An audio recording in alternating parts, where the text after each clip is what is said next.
This is the Red and Orange Report YouTube channel. I am Josh Reese, and that is Ben DuBose. Ben. Today we have got to talk about the Chuckster and his really dumb, insane, stupid comments that he made on TNT the other night. Yes, Chuck referred to something called stats idiots in calling out Daryl Morey and anyone who believes in analytics.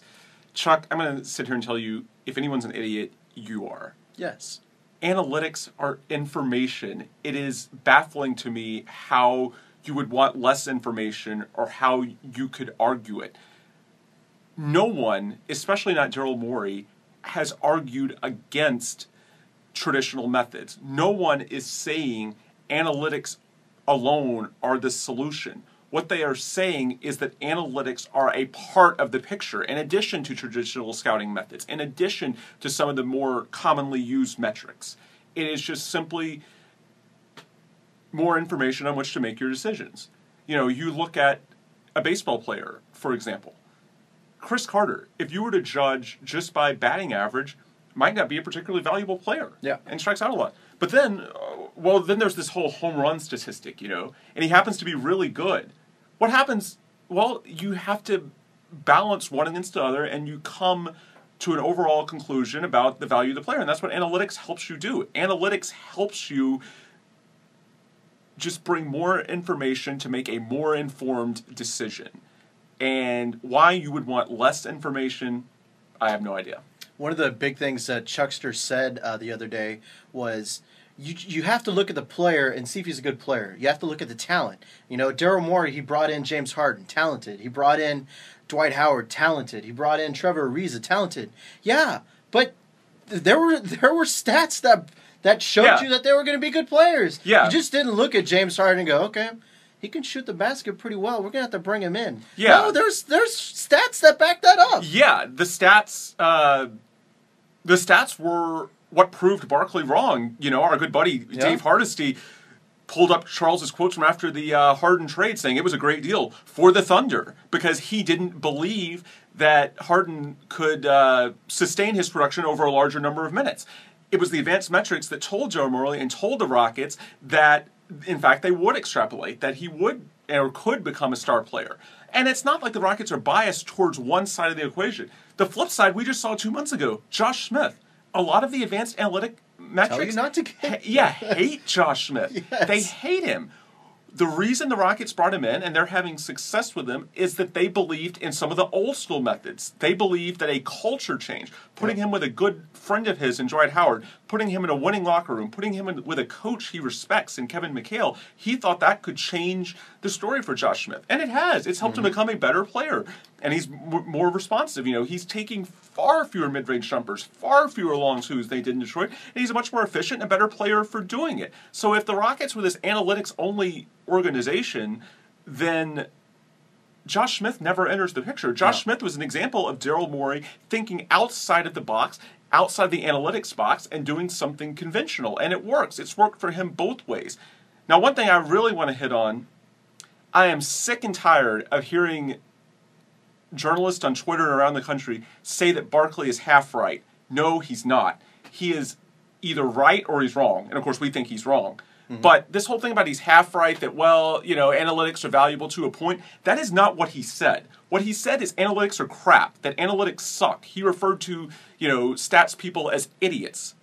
No, either in his world, numbers are bad, it seems, and he is calling out analytics as a whole. If you believe in analytics at all, even if they're just a piece of the puzzle or a big piece or a small piece, if you believe they have any role at all, then he's wrong. They're not crap. They have a value. What matters is how much. That's what we debate. And, you know, if he wants to make an argument that, you know, someone is maybe using them too much or too little, then, you know, let's have that argument. That's not what he said. He called them out as a whole, and it's just wrong. Analytics are a very useful tool, and the Rockets in no way, as evidenced by Josh Smith, exclusively use analytics. It is a part of the package. And, you know, if you believe in analytics as a, you know, legitimate tool to help, no matter how large or how small, then you disagree with him, and he's wrong. Let's not cop out and say, oh, he's half right. No, he's wrong.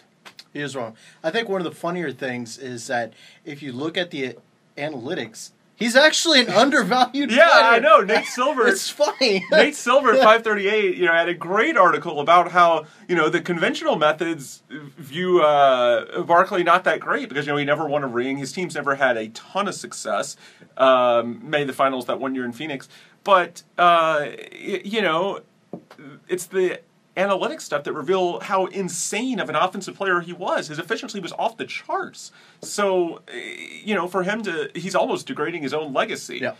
But, I'll also say where I will give Charles the benefit of the doubt, I don't know how much of this is what he actually believes and how much of this is his ongoing vendetta against the Houston Rockets. I think that's one of the bigger topics that was missed in that is that he just has some sort of hate against, just the Rockets in general. It goes back to, and first of all, I'll give Charles credit. I followed the Rockets in the late 90s. What he did in 99 was an incredible sacrifice, one of the best I've ever seen a star athlete make. He signed 1 year, $1 million, so they could help fit in Scottie Pippen, put in that ill-fated big three, which of course did not end up working out. And he wanted the Rockets to, repay him next year. They did give him 1 year, $9 million contract. Apparently he wanted more.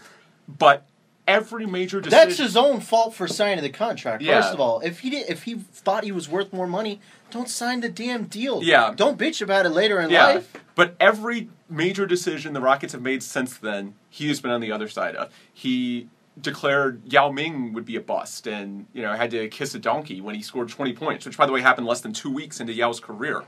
He was on the other side of the Harden deal, as we talked about. He said the Harden trade was great for the Thunder.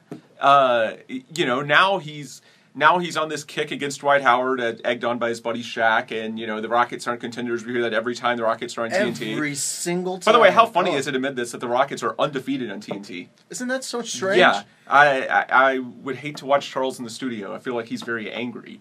But, so I don't know how much of this is Charles's true feelings and how much of it is that, Daryl Morey gets a lot of press for using analytics. So because Daryl Morey is employed by the Rockets and one of the faces of the team, then Chuck decides, well, I hate analytics. So, how much of it is what he really thinks and how much of it is just his vendetta against the Rockets, I don't know. But the bottom line, the comments are just point blank idiotic. Idiotic, indeed. Also, big props to Daryl Morey.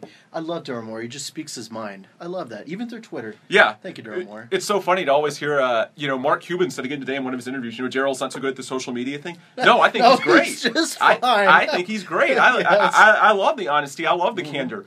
And, don't hold back. That's what fans want. Fans don't want just conventional PR press, Mark. No, they want... they want the straightforward truth, and Daryl brings it, and good for him. He does. As journalists, as podcasters, as radio guys and writers, we love him. Keep it up, Daryl. Way to go, Daryl. By the way, I am Josh Reese, and that is Ben DuBose. And that has been another video on Red Orange Report. Thank you for watching.